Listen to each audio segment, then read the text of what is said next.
Everyone, welcome to today's episode of your favorite podcast, Supply Chain Unchained. I'm Michelle and I'm here with Beth.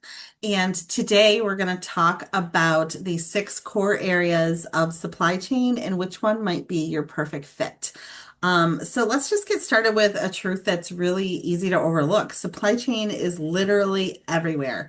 It Mhm. is the invisible engine that is behind all of the products we buy, the services that we use and rely on, and the solutions that keep industries moving. From the moment a product is simply imagined to the moment that it's in your hand or even recycled, supply chain is quietly at work behind the scenes. Mhm. But here's the twist. Supply chain isn't just one thing. It is a constellation of disciplines, each with its own rhythm and mindset and impact. Whether you're a planner, a negotiator, a fixer, or a strategist, there is a space for you in supply chain. Yeah, definitely. Excuse me. And by the end of this episode, you're not only going to understand those six core areas, but you're going to start to see which one feels like home. The one that matches your strengths, your style, and maybe even your purpose. So you guys can make yourselves at home, grab your coffee or notebook, or just bring some curiosity, and we'll explore the architecture of supply chain one core area at a time. I'm excited to talk about this subject. I know, me too. And we have that assessment too that we took that we can share the results because I think I might know which one you'll get, Michelle, or you did get, but I'm not positive. I think I'm Same. kind of swinging between two. But we'll start off with procurement and sourcing. And this is actually one that I think we probably have the most experience in. Mhm. I don't know if you would agree with that, Michelle, Oh, but for sure, for sure. yeah, and this one is actually, I love the procurement field. Mhm. We have worked for many, many years as part of a project management office. So we were working doing procurement for business teams and kind of the liaison on the business side. But then also, I've had the opportunity when I was with the Federal Reserve to work on the actual procurement side where we were administering the bids with the suppliers. Mhm. They also kind of worked with the PMO. But it was on the other end of of the coin, I guess. Mhm. But procurement and sourcing, it really is the heartbeat of strategic decision making and supply chain. And at its core, it's just about finding, negotiating, buying those goods and services that are needed to operate. It sounds kind of simple, but it really involves a lot of strategy. It's where Mhm. strategy meets the relationship side, and every decision that is made in the procurement side can send ripples across the entire business. Mhm. So true. Um, yeah, and so if you hear titles, obviously procurement specialist, procurement coordinator, procurement manager, buyer, Mhm. strategic sourcing, category manager, all of those can kind of fall under that umbrella of procurement and sourcing. And, they really have significant impacts to the business. Those negotiated cost savings are going to boost the bottom line. You're going to be managing and balancing those supplier relationships and performing some level of risk management if you're doing, your job well. Mhm. And if you love strategy, if you love negotiation and connecting with people, this is a field Mhm. that is going to be really well suited for you. Oh, absolutely. I totally agree with that. Procurement and sourcing, these are functions that directly impact the bottom line of every company. Every dollar saved is a dollar added to the profit, but Mhm. you don't assume that the cost is the only consideration Right. here. What I think procurement really does bring to the table in procurement and sourcing is value to the Hmm. organizations that we support. Ways finding the right suppliers, because the right suppliers can like help your company unlock innovation and sustainability, or they can Hmm. help you get to market faster. The wrong supplier, you're looking at delays, defects, reputational risk. I know, like when I was a buyer at a manufacturing company, we used some companies in China because I remember that there was like back then, it was I mean, because this was like 20 years ago, there was a huge push to source from low cost countries. And one of the experiences that we had was we kept getting all of these defects, but it was cheap, like the Mhm. what I was purchasing was very inexpensive, but we paid for it through total cost of ownership because we had to constantly sending back for, new Right. shipments. It was stuck on shipments over the ocean, things like that. So, Mhm. it really just Mhm. because something is low cost or from a low cost country, or it seems like a bargain, you really have to do your homework and make sure that if you run into delays or if you run into defects, that you're going to be able to recover from that quickly. Mhm. So I think that is one really great thing to keep in mind Right. as, a sourcing specialist or a buyer. So, Yeah. Yeah, and as a procurement or, strategic sourcing, you're not just placing orders too. You're analyzing those market mhm, trends, you're vetting your suppliers, negotiating contracts, and then you're also, one of the things we have great familiarity with is developing and administering RFPs, like the request for proposals, request for quote, request for information, all of those mhm, RFX type activities. That's one of the things I really love about procurement is the strategy side. Even mhm, developing those packages when you're considering how best to structure the price template or you're helping to develop a scope of work, just really trying to think strategically on what is going to get me the best award value, what's going to get me the best package and quality. mhm. And It's on really, time. yeah. Like if you have a package that is slim on details or Hmm. the pricing template isn't structured good enough, the suppliers are going to come back asking for clarification upon Hmm. clarification, and before you know it, your award milestones, your schedule has gone out the window, and it really does Hmm. affect timelines. You Yeah. might have to push up, like if it was for a construction award, you might not even be able to construct in that season that you're planning on. It could cause delays for Hmm. years, if Right. you really don't think through the strategy of the RFP package that you're putting together. It's super important. Right. And you really have the ability to steer um Mhm. those cost drivers. Just you have a great deal of influence over the ultimate award. So I just like that. And for the procurement and sourcing positions, if you love strategy and negotiation, connecting with people, again, this might be your fit. If you Yep. love strategy and you're the kind of person who sees the contract more as a chessboard and not a checklist, that's Yep. something that, it might be up your alley. If you thrive on balancing logic with intuition and data with relationships, this is one of the things that I like is because you get more of that abstract side of things, but then you also do have that data-driven, activity as well. And then, you have opportunity to have that face to face with suppliers. If you're not afraid to Mhm. ask tough questions, you know how to listen for the answers that matter. You love making deals and Mhm. you want them to be mutually beneficial. Mhm. You want those deals to mean something. Procurement might be your calling. Absolutely. It's definitely mine. I'll say that. Okay, so you gave away your scores, huh? No, I did not. I'm just Just kidding. saying that I really tend to like that Yeah. function the best. The procurement and sourcing. I'm a Hmm. relationship builder, through and through, and Yeah. I thrive off strategies. So Hmm. for me, that's what I enjoy. I enjoy the most, but I'm not giving away my Yeah. Well, assessment. I actually was going in between like procurement and this strategic like this leadership side of it for you. But you know what, on this, I just want to add something that, I've seen both ends. You have a little bit maybe different experience than some other people who might be listening just because we have worked in project management office settings.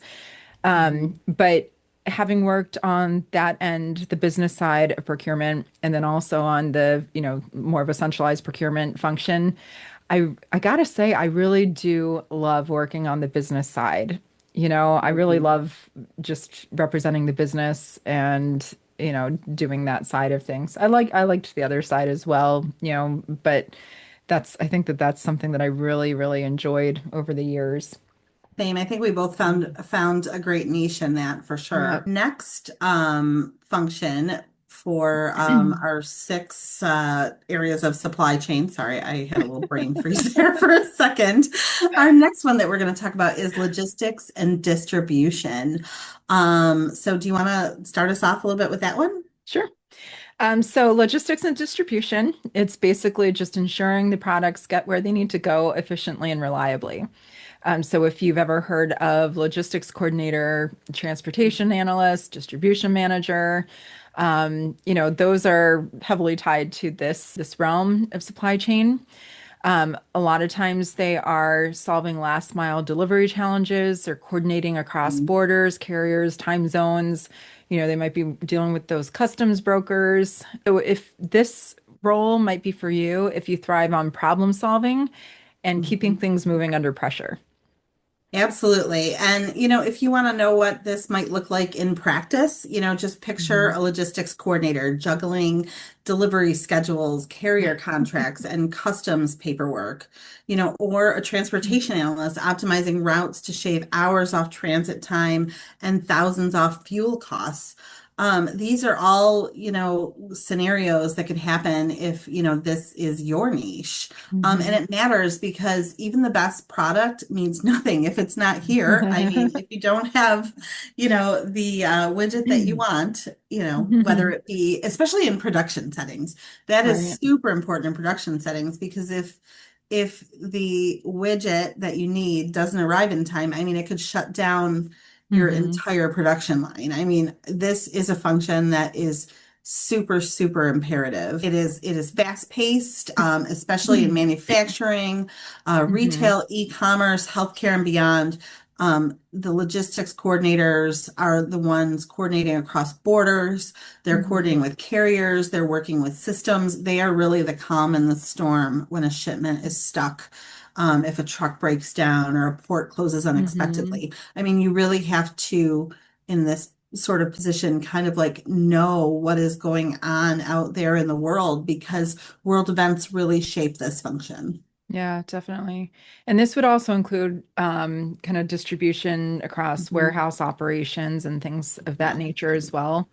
And that's one of the things too on, if people who are working in these different fields, it really is very specific and unique to the company that you're working for because Mhm.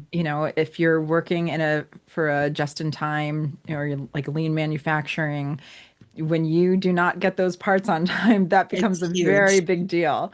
Whereas somebody, another company that keeps a lot of inventory might not be as heavily impacted. So Yeah, it's just exactly. one of, The one thing that I want to say, like when this particular function became kind of like the star of the show during COVID, hmm. if you remember, like a lot of the talk about like how are we going to get what we need from point A to B with all of the shutdowns and people not being able to work and things like that. I still think we're seeing ripples from that. So, if you thrive on problem solving and keeping things moving under pressure, if you work well under pressure, this could be your zone. This would mean you're kind of the person who sees a delay and immediately starts mapping like the alternatives to, solve the issue. You love a challenge of complexity.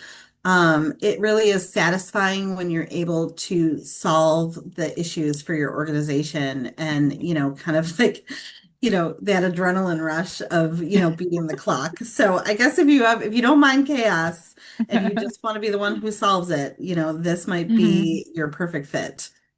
I like how to phrase it as adrenaline rush and not Or like high something. stress. Right? Kidding. So you sound That's like so you're funny. you're out there on a Red Bull extreme sports Right. thing instead of being stressed out. Yep. I'm I just gotta kidding. say too, like these roles are so interchangeable, in a normal setting because, Mhm. we worked in procurement, we worked in leadership.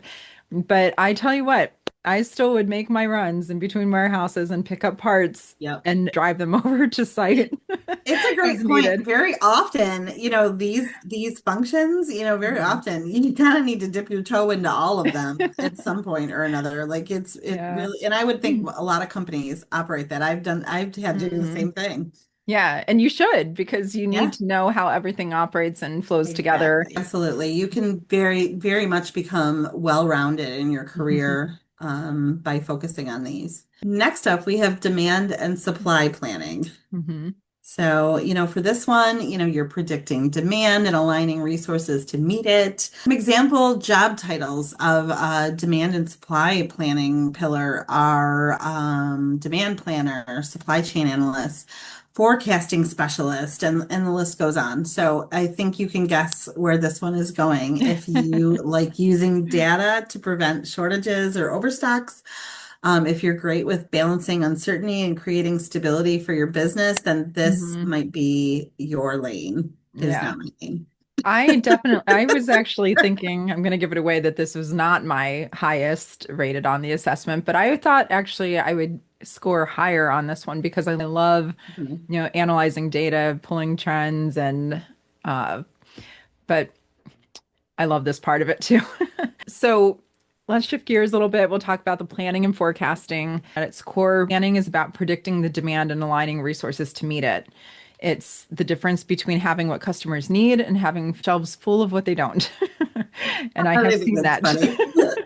Yeah, it's so I, true. They never have what I need, but they have a lot of what I don't. I know. I will tell you, I've walked through warehouses before that I'm like, oh my gosh. But anyways, so what this looks like in practice is, if you consider a demand planner, supply chain analyst, forecasting specialist, these are the people who turn spreadsheets into strategy. They're going to be analyzing historical data. They're looking at market signals. They're looking at seasonality, and even weather Mhm. patterns to answer the questions, how much do we need and when? They are the quiet architects behind product launches, inventory levels, and production schedules, and they're going to help prevent shortages that lose sales and overstocks that drain cash. And that really matters because uncertainty, especially in today's marketplace, it is Mhm. constant. I mean, if that's one thing you can be certain of, is that everything's uncertain. Consumer behavior shifts, supply disruptions happen all Mhm. the time.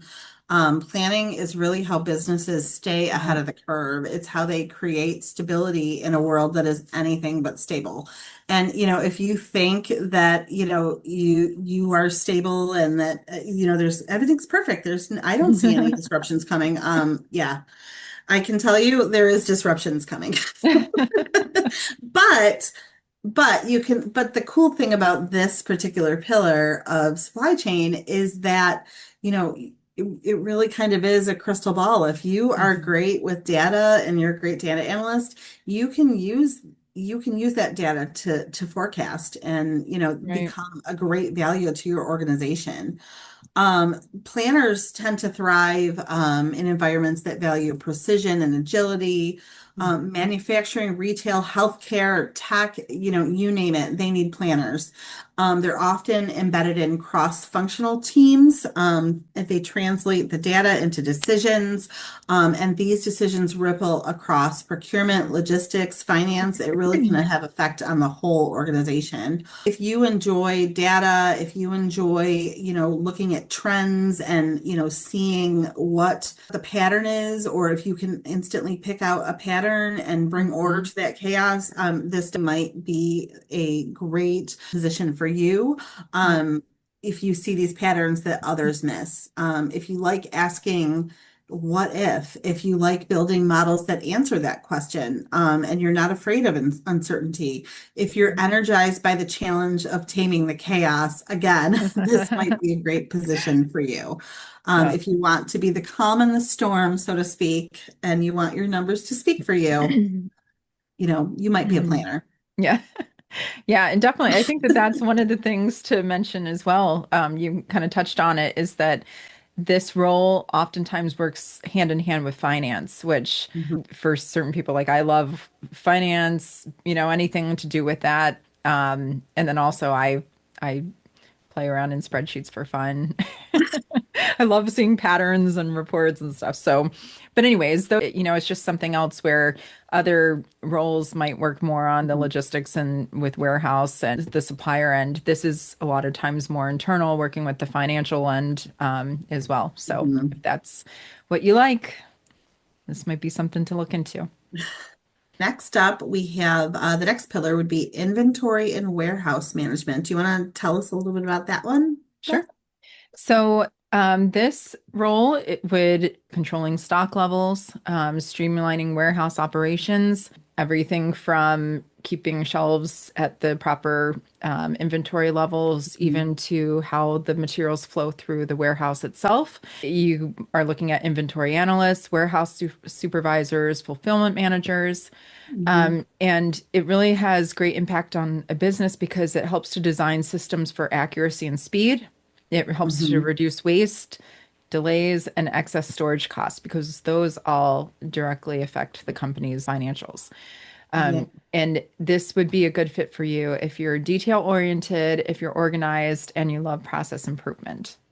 The inventory and warehouse management as well can include keeping your item masters up to date, getting your reorder points Mhm. set properly, maintaining all the data points that go into your MRP system.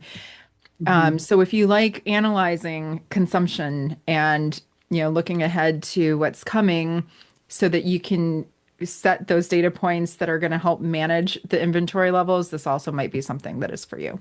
I know you love And MRP, Michelle. mhm, I do love That one's for MRP. you. I feel like I would rather be a planner. Sorry. These are not they're like the data portion of it, although I am able to do it, it's just Mhm. not it makes my brain hurt. That's why It's we not got my, along like so great though, all those I years. So know. she It's handled all so the true procurement because side and I did all the MRP materials. exactly, exactly. But and that's the cool thing. Again, that's the cool thing about supply chain is that you can Hmm. really find ways to play to your strengths. Yeah. And if you have great colleagues like Beth here, I really feel that, it can help you highlight your strengths Yeah, also. definitely. And Yeah. then we have our next pillar, which is contract and supplier management. This is governing long-term supplier partnerships and ensuring compliance. This role is important, in my opinion, for any business. And I really think the key word here for this role is partnerships. Some example job titles for this role are going to be supplier relationship manager, contract administrator, vendor manager. The people in these roles are really protecting the organizations and businesses that they work Yeah. for by negotiating strong contracts for them, and then managing these contracts. I Mhm. think it's really important to note that just because your contract is signed and stamped by legal does not mean that you just put the contract away in a drawer and not look at it again. Contract and supplier managers are really making sure that businesses are getting the most out of, the Hmm. contracts that have been negotiated. The people in these roles are building sustainable, ethical, and high performing supply bases. Hmm. And one of my favorite aspects about this role is the supplier management. I really think that, old school negotiation, it was viewed as a very adversarial process. And, I would like to turn that assumption on its head. It's really I think negotiation is a way to figure out how to be partners with your suppliers. I think it's Right. very important. It should be a win-win situation because, you want to make sure that your business thrives. But while you're negotiating a contract, keep in mind that you want your supplier's business to thrive too, because if Hmm. if their business isn't thriving, your business isn't thriving. And Right. then it causes ripples, to some of the other roles that we talked about. Like, let's say you negotiated a contract and it was very advantageous for you, but you really weren't thinking about the supplier, for it to be a win-win situation, and that supplier is struggling. It's going to cause delays. It could cause stockouts. Right. It has a ripple effect on the business. This role would be a great fit for you if you are a big picture thinker, if you really think, in terms of fairness, and if you think in terms of how important creating strong relationships, Hmm. really is in, the marketplace and the business environment. It is so important to have those strong relationships. No, absolutely. I agree. And this is something too, if you like working with legal, you're going to have exposure to that. The thing I love about the contract management as well is that you're Mhm. working from everything from the little details concerning the actual purchase that you're working on. So you could be setting up favorable terms, your, like payment terms, Mhm. language to cover you against tariff activity or, any of those like, Mhm. kind of more detailed, what seems like minute language that might be going into this contracts. But then you're also incorporating things that are bigger in scope for the organization itself, whether it's, protecting from reputational risks Mhm. or even if there's, company objectives that the organization is trying to steer towards, your contract has the ability to help achieve those objectives. If one of the Mhm. things is that, diversity is an important objective and goal for the company, then guess what? You can write those things into the contract, and that's, Exactly. those are the kinds of things too that you're dealing from the corporate wide objectives down to the, nitty gritty of the actual purchase itself. And to me, that's just kind of neat because it is all encompassing. So, our next one is operations and manufacturing support. This role is responsible to keep production running smoothly and efficiently. You might have heard production planner, operations analyst, manufacturing coordinator, those kinds of titles for this area. They impact the company by solving bottlenecks and production lines. They improve quality, speed, and safety in operations. If you like being close to the action and fixing problems in real time, then this might be the fit for you. Yeah, for sure. I think this might be the role that I have like the least experience in, to be honest. Uh-huh. Because I've always kind of been in a procurement and like a Hmm. procurement sourcing kind of role. Right. But it is very true. I've watched people in these roles solve so many problems and bottleneck. Hmm. They know their stuff in these roles. I really think of this role as kind of like a bridge. They kind Hmm. of bridge between procurement and production. Hmm. Um, they're ensuring what procurement sources, what can actually be produced and assembled and delivered on time. So it's really kind of like I feel like they're kind of like the translators, like they're taking all the contracts and specs and putting them into like more Hmm. tangible workflows that kind of like prevent those disconnects that what's being brought in and what's being built. So I think that, a great way to look at that is a bridge. I think Hmm. that in this role, risk mitigation is huge also because, Right. they're going to catch any issues that come up like capacities, constraints, any lead time or quality risks before, they ripple downstream. If you think about it, like if there's any quality issues, for example, that could really, lead to reputational risk for a company. Hmm. But they're really helping procurement to avoid costly errors. And they're validating those supplier capabilities along with like the feasibility of production. They're really like a line of defense Hmm. against risk Yeah, in definitely. general. All right. Well, I am ready to hear what your assessment came up with. My assessment. Can I'm you you want dying. to you want to guess first what my I I highest? I am gonna guess. I think your highest one was probably procurement and sourcing. No, it wasn't. No, That was my second one. but I was gonna say quality and continuous improvement because No. no. My highest one was Oh my strategy and God. supply chain leadership. And then it was Really? procurement and sourcing. What was your top two? We match, of course. Really? Yes, those were my top two. I Nice. actually have like the high, like I am like on the outer edge of the circle there. So it's almost like I have like 100% strategy and supply chain leadership. And then also my high mark was procurement and sourcing. Hmm. I did Yeah. get a higher one in planning and forecast. Like my third one was planning and forecasting, and I'm like, what? Hmm. Okay. Mine was too. Yeah. I tell you what, we have like we're so similar in our I know in our we're stuff. always in sync like that. I just think it's funny. So, That's yeah, awesome. that's awesome. So, yeah, I would love to encourage anybody who's watching to, do you want to tell them how they can take this assessment too? Like Yeah, where they can definitely. find it? I'm gonna post the link because I don't know it offhand. I'm sorry. But You I'll don't know the post the whole, link. you don't know the whole long link to You this? you You're caught me fired. off guard, Michelle. I wasn't ready for that question. Oh, sorry. I'll post the link, but it's just go to the link. There's what 25 questions you just go through. I think it takes like 5 minutes to go through. It's super quick. It's not like it's Hmm. literally like you just move the slider. So Yeah. it's not even multiple choice. Super easy Yeah. to take. So it's going to help you discover which areas of supply chain might match your interests and strengths best.